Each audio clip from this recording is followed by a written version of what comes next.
तर 7, 8 आणि 9 डिसेंबरला विधिमंडळाचं विशेष अधिवेशन होणार आहे आणि त्यासाठीच कालिदास कोळंबकर हे हंगामी विधानसभा अध्यक्ष म्हणून समोर आले। त्यांची हंगामी विधानसभा अध्यक्षपदी निवड झाली आहे। पहिल्या 2 दिवसांत नवनिर्वाचित आमदारांना शपथ देण्यात येणार आहे, तर 9 डिसेंबरला नव्या अध्यक्षाची निवड होणार आहे। आताची सर्वात मोठी बातमी आपण पाहतोय। हंगामी अध्यक्ष कालिदास कोळंबकर यांच्याशी बातचीत केली आहे आमच्या प्रतिनिधी वैदेही काळेकर यांनी। पाहूया।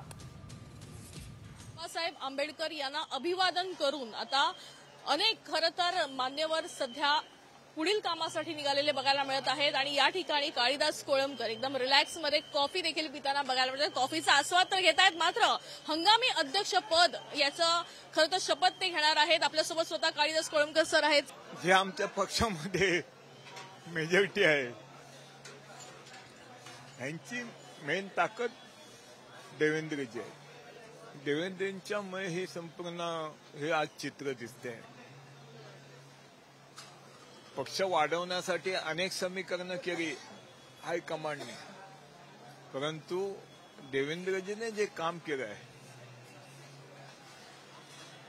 हे काम कोणी विसरू शकत नाही। मी ह्या मतात आहे की